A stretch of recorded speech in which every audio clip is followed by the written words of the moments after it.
Kunja Bihari.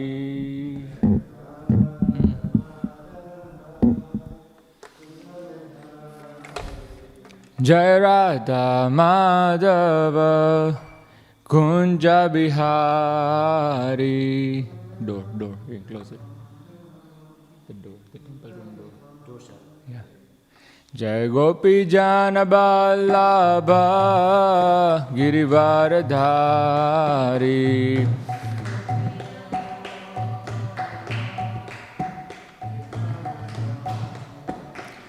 Jai Gopi Jana Vallabha Girivaradhari.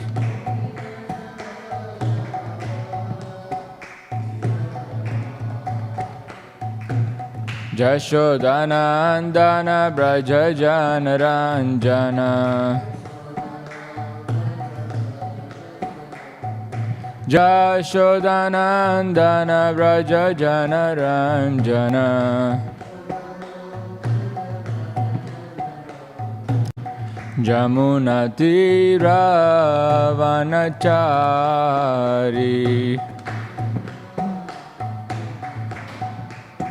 Jamuna Tira Vanachari.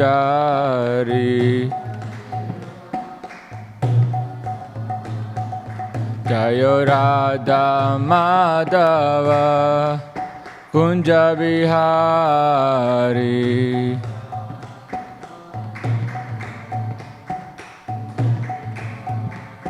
Jayo Radha Madhava Kunja Bihari.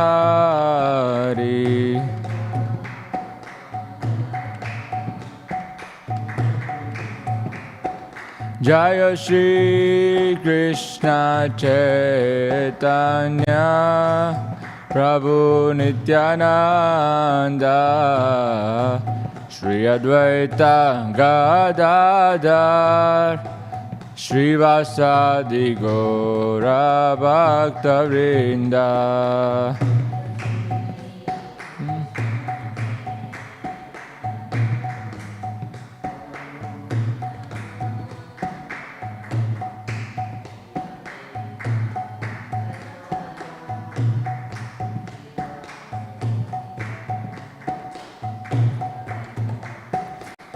Jaya Shri Krishna Chaitanya Prabhu Nityananda Shri Advaita Gadadhar Shrivasadi Gaura Bhaktivedanta.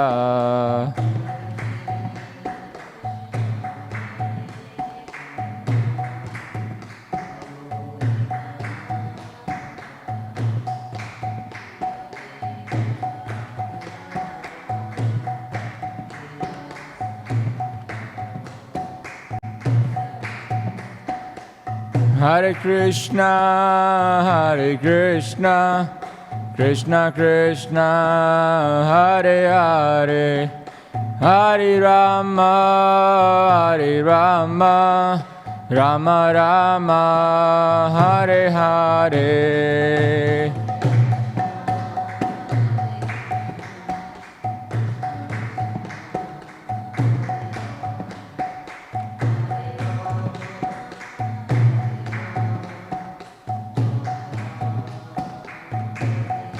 Hare Krishna,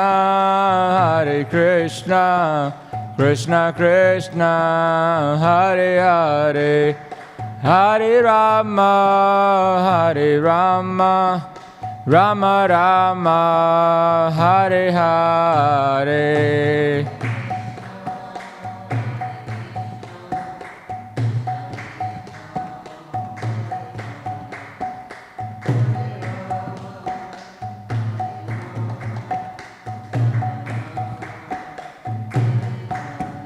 Jaya Jaya Prabhupada, Prabhupada, Jaya Prabhupada.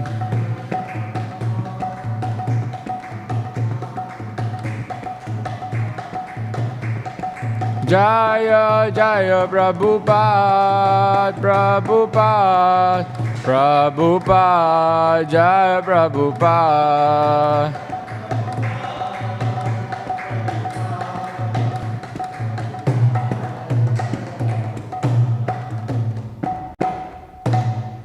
Jai Vishupad Brahmamsa Pravijakacharya Stotra Sutta Śrīmad Bhaktivedanta Swami Prabhupada ki.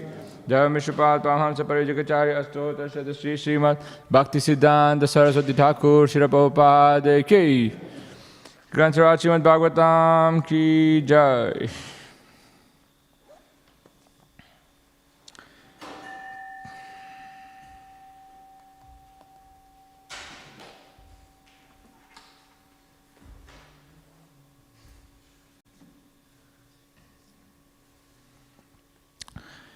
Om Namo Bhagavate Vasudevaya.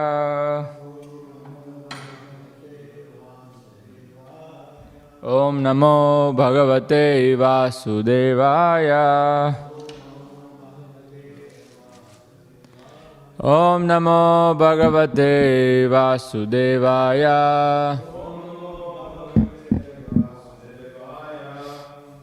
So you're reading from Śrīmad Bhāgavatam, Canto 7, Chapter 4, titled Hiranyakashipu Terrorizes the Universe.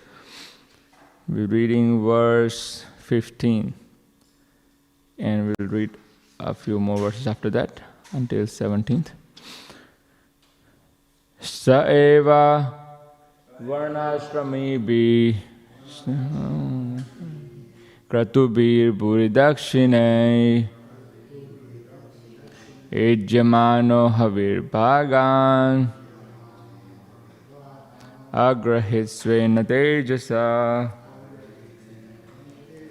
sa eva varnashrami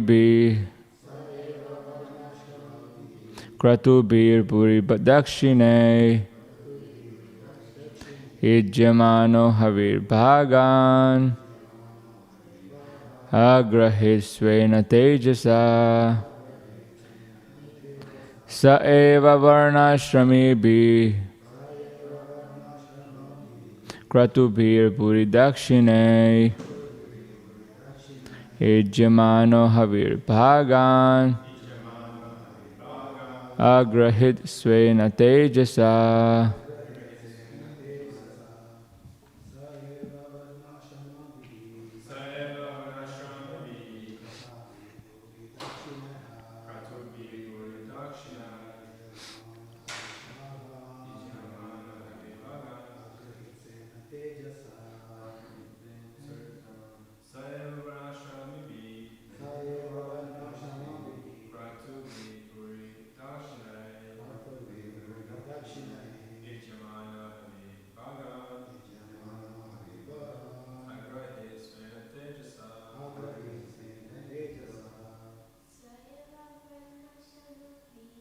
Sa eva varnashrami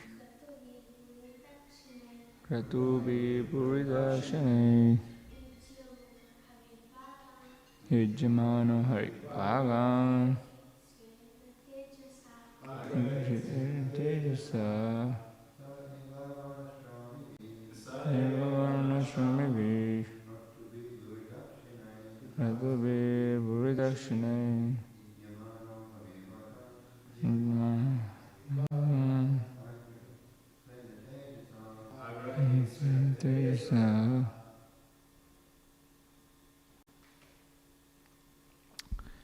Word translation. Saha, he, Hiranyakashipu. Eva, indeed. Varnashrami, by persons who strictly followed the regulative principles of the 4 varnas and 4 ashramas. Kratubihi, by ritualistic ceremonies. Bhuri, abundant. Dakshine, offered with gifts. Ijyamana, being worshipped. Havi Bhagan, the portions of the oblations. Agrahit, usurped. Svena, by his own. Tejasa, prowess. Translation by His Divine Grace, A.C. Bhaktivedanta Swami, Srila Prabhupada. Srila Prabhupada ki jai. Being worshipped by sacrifices offered with great gifts by those who strictly followed the principles of Varna and Ashrama, Hiranyakashipu, instead of offering shares of the oblations to the demigods, accepted them himself. Verse 16, translation. As if in fear of Hiranyakashipu, the planet Earth, which consists of 7 islands, delivered food grains without being plowed. Thus it resembled cows like the Surabhi of the spiritual world, or the Kamadugha of heaven. The earth yielded sufficient food grains, the cows supplied abundant milk, the outer space was beautifully decorated with wonderful phenomena. 17. By the flowing of their waves, the various oceans of the universe, along with their tributaries, the rivers, which are compared to their wives, supplied various kinds of gems and jewels for Hiranyakashipu's use. These oceans were the oceans of salt water, sugarcane juice, wine, clarified butter, milk, yogurt, and sweet water. Purport.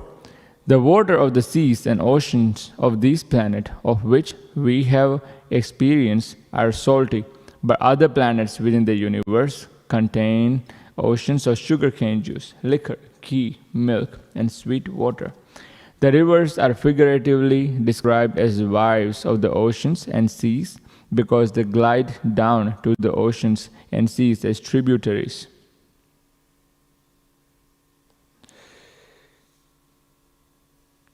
Like the wives attached to their husbands. Modern scientists attempt excursions to other planets, but they have no information of how many different types of oceans and seas there are within the universe. According to their experience, the moon is full of dust, but this does not explain how it gives us soothing rays from a distance of millions of miles. As far as we are concerned, we follow the authority of the Vyasadeva and Shukadeva Goswami, who have described the universal situation according to the Vedic literature. These authorities differ from modern scientists who conclude from their imperfect sensual experience that only this planet is inhabited by living beings, whereas the other planets are all vacant or full of dust.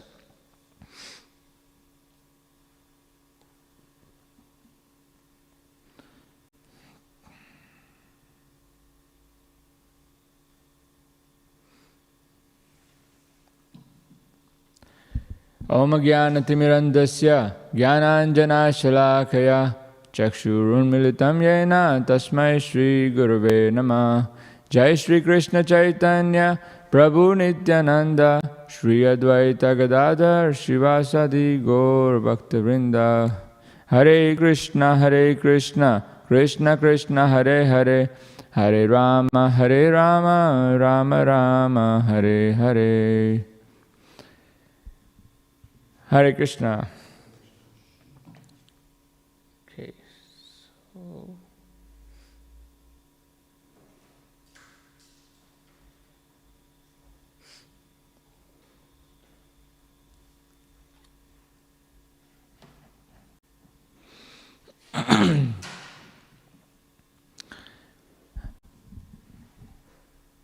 so we are continuing with our pastime of Hiranyakashipu's ruling, and now that he has received the benediction, he is enjoying the fruits of all his hard work that he's put in so far.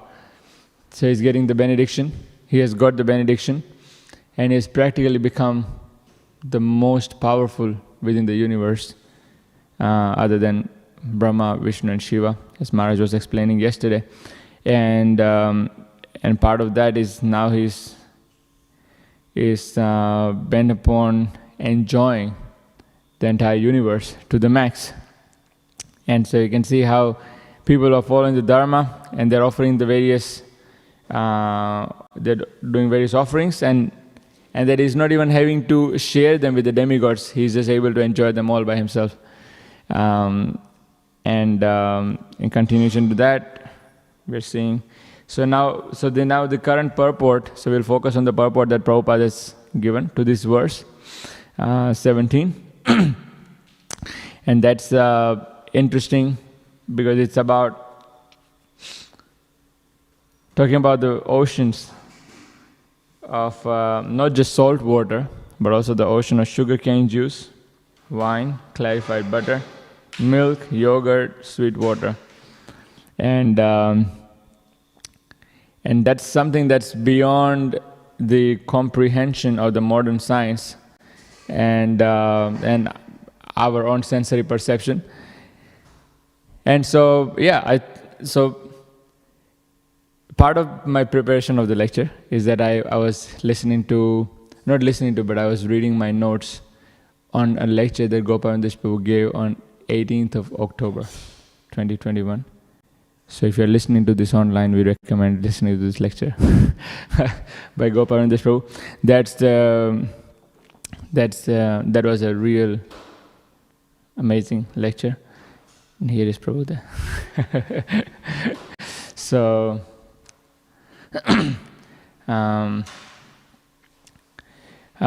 because Prabhu mentioned about the comparison between the modern science and the faults therein, and Prabhu, with your kind permission, I'm just going to use some of your points of one of the lectures that you gave a while ago, actually. So because it's talking about the modern science and how a lot of what's explained in the Bhagavatam is actually beyond the modern science. And so here Prabhupada explains how the modern scientists attempt their excursions on other planets, and when they end up landing in the moon, the only thing they found is some dust, and that was it. And of course, we understand that there's more than just the dust in moon. So it's interesting on the part of the researchers because in the research to the cosmology, they are sort of dumbfounded because of the faults that they have, and something that all of us have, all the living entities have, is all the four faults. Is that we have imperfect senses, we commit mistakes, we get illusion, and we have the propensity to cheat. We read that from the Ishopanishad. So all these faults, because of that, there is a lot that we don't understand and a lot that we don't experience or perceive. And so therefore, we miss out on a lot of knowledge that exists beyond our sensory perception. Now, it's interesting because the modern science is learning.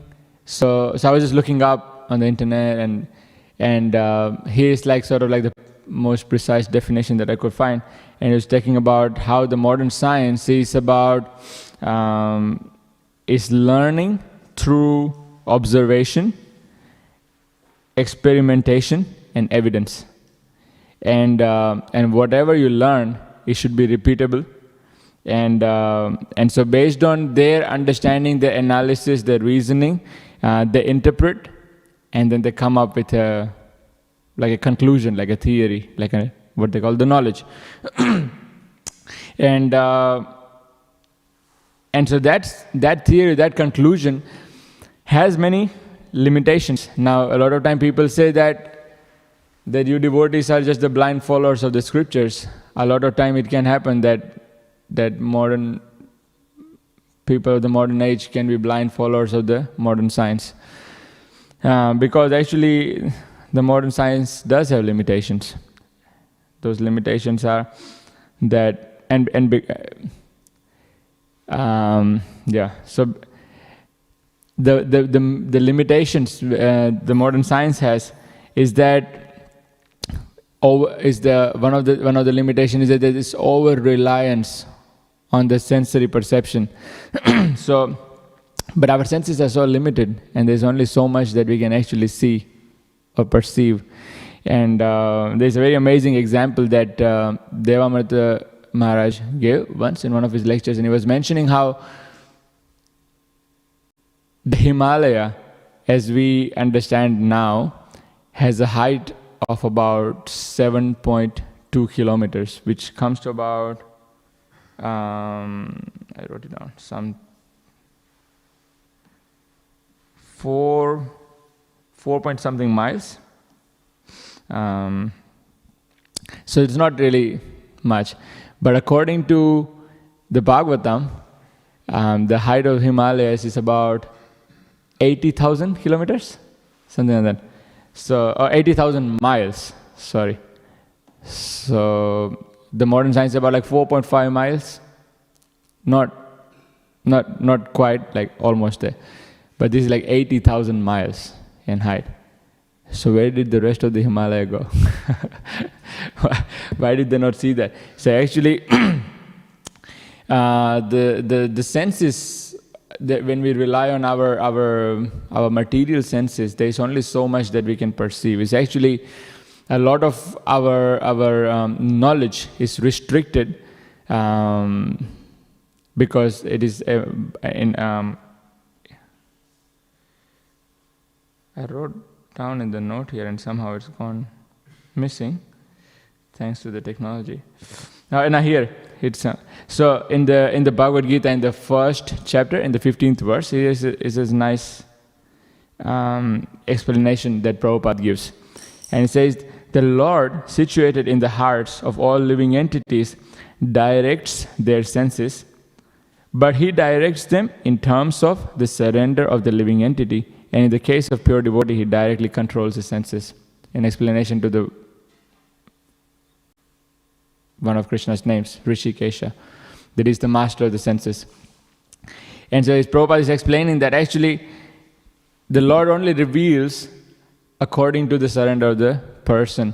So a person who is materialist, who is hell-bent upon proving how there is no God and how there is nothing higher than what we perceive through our senses, then the super soul within the heart sort of, blocks out more than a certain amount of knowledge, and then what they perceive is just very little bit of what all that exists. And so in that way, the knowledge that one is going to receive is going to be very limited.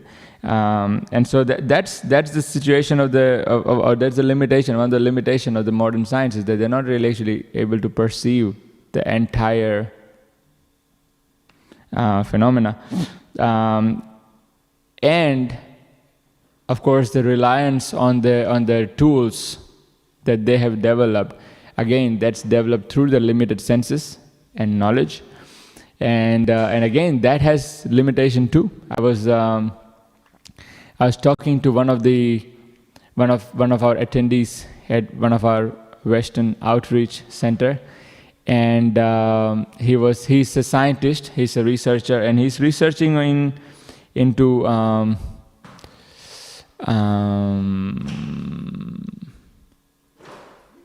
he explained the term, which is basically about the viruses and how body responds, etc. It skips my mind, but he was explaining that he's working with this microscope, which is the size of like this room, and it's like really like zooming into the cells and seeing how the cells work, and so he's trying to see that, and he's trying to analyze that, and he's trying to understand based on that how the viruses work and how the body responds to it. And one of the interesting that he himself mentioned is that it's actually amazing. It's actually, we can't understand how it's working. It's just that we can't actually understand how the body itself is working, because the whole, each individual cell is so hard to figure out. Like, it's like a universe in itself. It does its own thing, And when we say that this is what I mentioned, and he agreed to it. He said, yeah, like when we say this is our body and that we are the control of this body, is actually we have no clue what's happening in the body, because the body is sort of just looking after itself. Every time it gets bruised or cut, it recovers itself, and we don't know how it's working. And so he's a scientist, he's studying in this, researching in this field, and he's saying that yes, actually we don't know how it's working.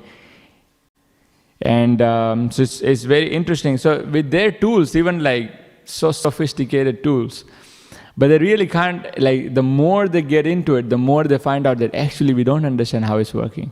So there's the tools are also again limited in how much they can help.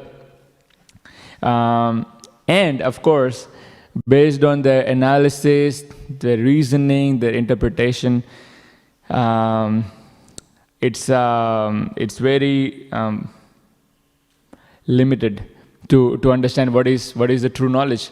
Because I liked what Gopandas Prabhu explained in that class. He was mentioning about how there's like these selected evidences. So although there are so many evidences that's out there, they only select a certain portion of it, and then they go for that, and based on that they come up with a conclusion based on their interpretation. And how and they, a lot of times they sort of leave out all the other evidences. So that could be because of the imperfect senses or because of the cheating propensity, but in any case, the knowledge that they come up with then is not going to be 100% true. A lot of time also we see that because after all, scientists are also humans, and we have certain conception of what we think is truth. And so when we are researching, and it happens to us also when we're, like, for example, reading the books, and when we read the books without proper understanding, without proper guidance, then a lot of time we just take things which make sense, which we agree to, and we leave out what we don't agree to, what we don't understand, what doesn't make sense. So we sort of just like reaffirm what we always believed in. And so it happens also with the scientists, is that they sort of, it just affirms what they always believe in. And leave out quite a lot. There's also Prabhu also mentioned about the politics in science, because there's a lot of evidence that often goes against the research. But then they sort of just deny that existed. And also no one is allowed to talk about it. You don't talk about what's against the modern research and the theories. There's an interesting documentary on that. It's called Expelled, where people who do talk about it get blacklisted from their careers and etc. etc. So it's really that there is certain evidence, and that based on that there's a theory, and that you don't talk about what else is out there. You don't talk about knowledge that actually defeats those theories. There's so much of evidence against two of the most accepted or the theories of the modern times of evolution and the Big Bang. And there's a lot of research and evidence is against it, but the science wouldn't accept it because, it's just something that's denied the discussion about. And so Dutta Karma Prabhu has very nice book on this, Michael Cremo Prabhu. And there's more research in that. And also, of course, there's all the modern scientific researches are funded by individuals or corporates, and they're not always necessarily interested in giving knowledge to the public. A lot of times they have their own personal agendas. And so in that way, the research that comes out is more like I liked how Prabhu explained it. It was very nice. It's about, first you shoot, and then you go next to the mark and you draw the bullseye around it. And that's like, okay, that's the conclusion. What we knew is right now, is confirmed now, is that this is a fact. So in that way, there's a lot of random data, but then it's analyzed and interpreted and theorized, and in that way, interesting, again, what Prabhu was mentioning, he was saying that in that way, a lot of research actually becomes more of a creative writing than the actual research, or actual theory. So, in that way, a lot of modern research or the modern science actually, the modern knowledge actually becomes more of an ignorance than the real knowledge. So, as for us, it's very important to understand. We're just studying in Bhakti Shastri in Ishopanishad verse 11 how there is the vidya and the avidya. So there is the knowledge and there is the ignorance, and in Ishopanishad how it explains that a devotee should know the knowledge and ignorance simultaneously, and so that's how we learn.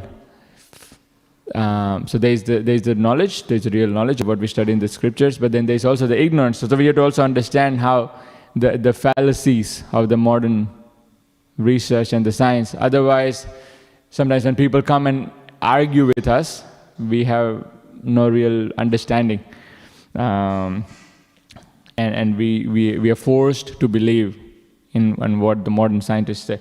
So then, if there are the fallacies of the modern research and the way how the research is done, then what is the Vedic research? How do we research? Is what Prabhupada explains here, that the parampara, to the disciplic succession, what Devamit Maharaj says is the parampara technology. That's how we receive our knowledge. And actually, it's interesting because maybe for the people or even for the devotees in their initial stage, they need the confirmation of the modern science to believe in what's already there in the scriptures. But as we grow, we want to understand the scriptures based on their own authority, on the authority of the acharyas and what they are teaching us. And so in that way, if we have the tendency to research and understand and prove it through logic, instead of arguing about whether what's there in the scriptures is it true or not, we want to rather employ our researching mind into understanding how the scriptural knowledge is actually true. So, what's the process then of understanding this knowledge of the scriptures is explained in the Bhagavad Gita by Krishna. The process is,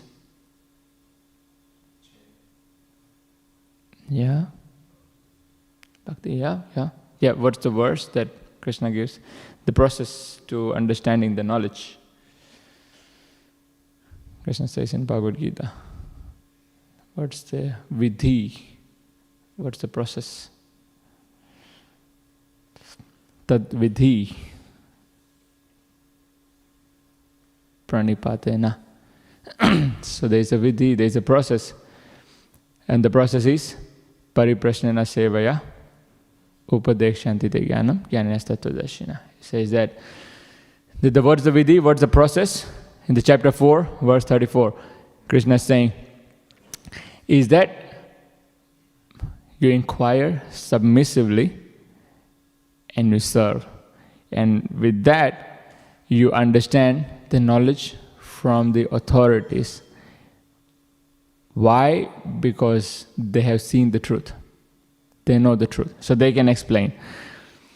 So that's what Prabhupada is explaining here. It's very nice. They know how the modern science cannot explain many things, but as far as we are concerned, we follow the authority of Vyasadeva and Shukadeva Goswami, who have described the universal situation according to the Vedic literature. So that is our way of understanding, is that we understand it from the authorities. They have seen the truth, and then they can explain that to us. But then there's a process. So we might expect, like how we have done always in our life, is that I would open the book, I would read it, I would understand, and great. Next, how all the science is done, you observe, you look at it, and you understand. Okay, get it. Next, but when it comes to Vedic knowledge, when it comes to understanding the Vedic information, there is a process. And the process is that you can't just read and understand. And so there is the process is that we have to inquire from the authorities. And inquire not with a challenging attitude, because obviously they are not obliged to explain to us. They explain out of compassion. But if we are inquiring to challenge, then they may or may not explain. So therefore we inquire submissively, that please explain to me, how is this so? And we serve the devotees. So, and actually Prabhu very nicely explained in his, Gopalendra Prabhu explained it nicely in his lecture how the knowledge is revealed through one's service attitude. So there's a knowledge that comes through parampara, and that knowledge is received through a proper oral reception and through a service attitude. Is that one actually understands this knowledge, and then one is able to apply that into one's life.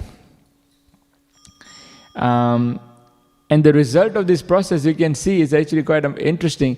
A lot of time, I won't say always, but a lot of time, when those who are researching according to the processes of the modern science, it actually makes them quite proud and almost arrogant of their knowledge and of their research and their abilities.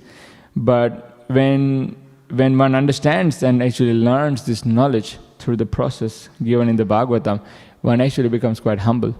One actually becomes very kind, one actually becomes very compassionate. So, and all the qualities actually manifest in the person when he follows this process of learning and research. So, in that way, by following the authorities and by following this process of learning, not only that we learn what's real knowledge, but we also develop the good qualities of a human being and actually become better people. Not just that, but also it helps us become peaceful, and it actually makes us happy. A lot of this research and a lot of these people who if you look at their lifestyles, the scientists and Prabhu explains that, and we have seen that for many of these researchers and the scientists, their lifestyle is actually a chaos. It's a complete mess. The life is like so much in. There is so much in ignorance. Of course, because of their somewhat of an they're somewhat of an empowerment. They have somewhat of an extra intelligence in comparison to what normal people may have, in terms of like their ability to analyze and interpret and logically prove things. But overall, the lifestyle is a big mess. They have no clue when to sleep, when to get up, what to eat. They have no idea. Whereas for devotees, they're so much more regulated. And they're so clean. They're so well presented. And they're actually quite happy. They're happy people. So we can see that what the society truly needs is the real knowledge and real people. And when we follow this process as given by Bhagavatam, in terms of how to acquire the true knowledge, when we actually follow this process, that we actually become better people. And that's really what we want.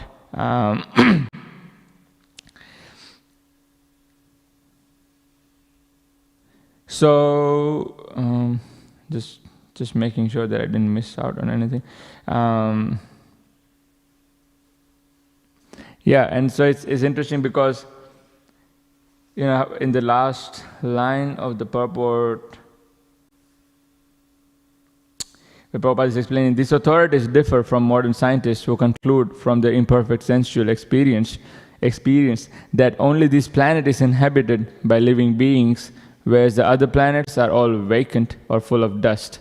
So of course, when in their travels, or in their sending all the satellites or sending all these various robots in outer space, and through researching and through checking out, finally all that they find is actually is this one planet that has life, and that no other planets have life, and that those people who believe in the life outside of this planet, they are actually a bit crazy. But it's interesting, I was reading this one quote the other day, and it was saying that how in future when we might find out, or in the future when we do find out that there is life in other planets, the people of that age would sort of look back and laugh at us. People of the 2023, they actually didn't even, they thought that there's only life in one planet. He said, how crazy they must be, That's true. Is that now we are so proud that actually, no, I know the truth and that there's only life in one planet. He said that people in future would laugh at us, thinking that we just believed in life in one planet. So, So, to conclude, we explained about how the modern science do have the fallacies in explaining the greater realities outside of their perception, and in that way, actually, they explain that a lot of the universe is just like a dark matter. Is dark, is what they don't understand yet. It's what, 85%, 90%? How much do they say? 97%? Okay, 97%. But it's definitely more than 97%, actually. But even if it's 97%, it's a lot. But when we understand through the process of Bhagavatam, when we actually understand through the process of Parampara, then we understand the knowledge 100%. And then there's no more darkness, there's no more ignorance, there's no more illusion. I'd like to finish with that. Thank you so much for your kind attention, and if there is any questions, any comments, any corrections.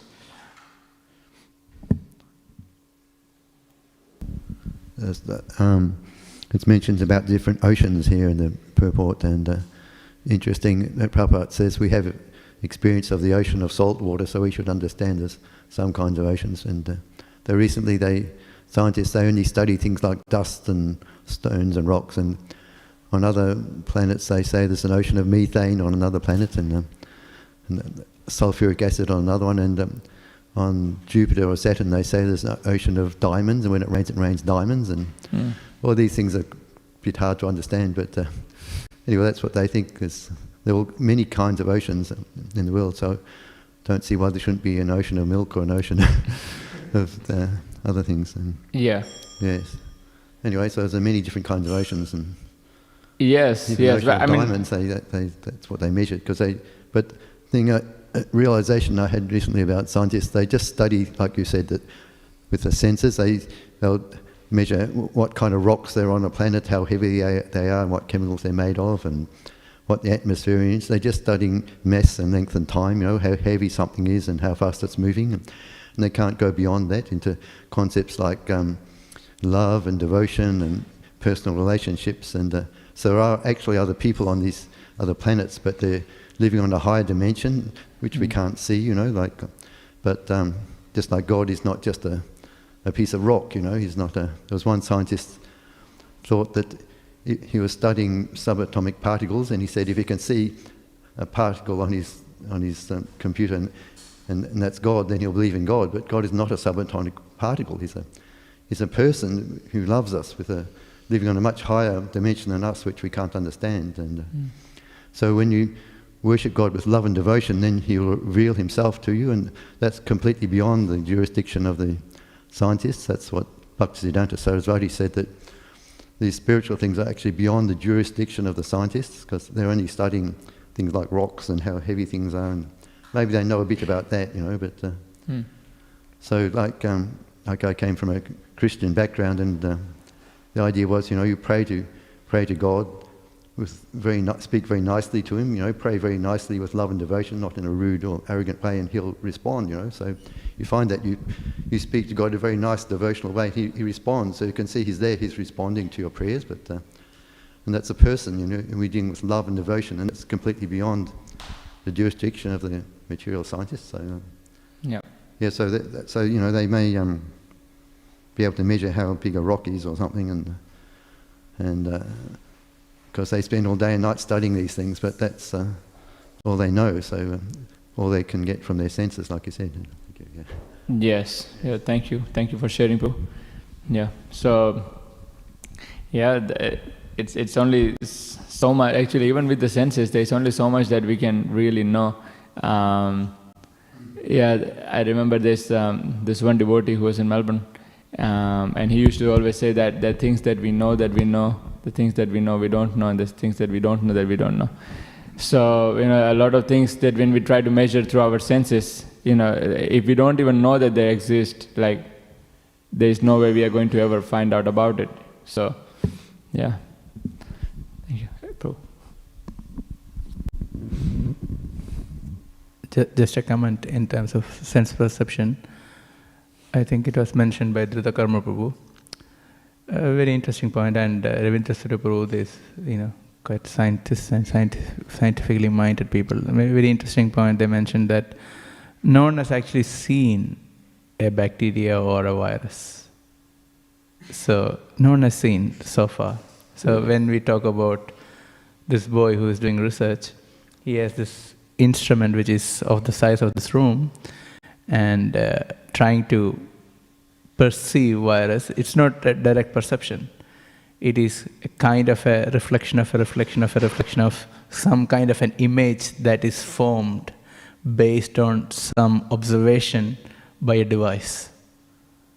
Even if you see electron microscope, you don't really see the bacteria or a very, very tiny object. Rather, it's a kind of an image that has been created by certain rays which are actually reflecting upon, or whatever technology that is being used. So we can see that how far away we are from even such kind of tiny living entities. It's not so easy. And then based on that, we come up with theories. Similarly, when you talk about subatomic particles, same, no one has seen. And whether it's a particle or a wave, that is another question. So there are a lot of complexities which are attached. And as you mentioned about dark matter, dark energy, combined, I think is about more than 95%. It's unknown, it's accepted that we don't know 95% of this world, we don't know. So much of ignorance is there, but still we conclude that, okay, we know everything. So that is, as you mentioned, that is the arrogance. Yeah. So interesting. Thank you. Thank you. Oh, that's interesting. I did not know that there. That's good, actually. Okay. Hare Krishna, thank you for the class. I've got kind of like a twofold question.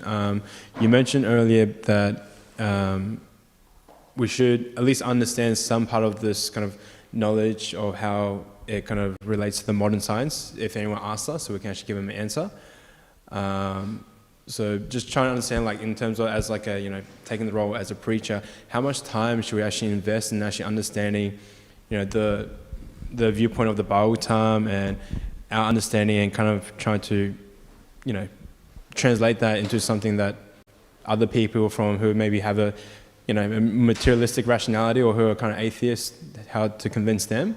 And the second part kind of flows, second question is that, how do we convince them of our authority in our kind of philosophy, like the authorities of the Vedas, the authorities of the Acharyas, because the way we kind of accept the knowledge is through the faith of our authorities, and how we can actually, we're submissively inquiring from them, but then other people outside of the Krishna consciousness, they might not know the position of our Acharyas or the Vedas or the Bhagavatam. So how should we convince them of that? Okay, so your first question, I repeat, just so I understand correct. The first one is, how much time do you invest in understanding what other people think, so actually to be able to represent Krishna consciousness better? Is that what you're saying? No, in terms of convincing someone who's more materialistically rational or have a, rationale like the way they think, or like atheists, on how to convince them about our philosophy, about all the things that they don't know. Right. And the second question is like, how do we convince them? So just just focus on the first one. So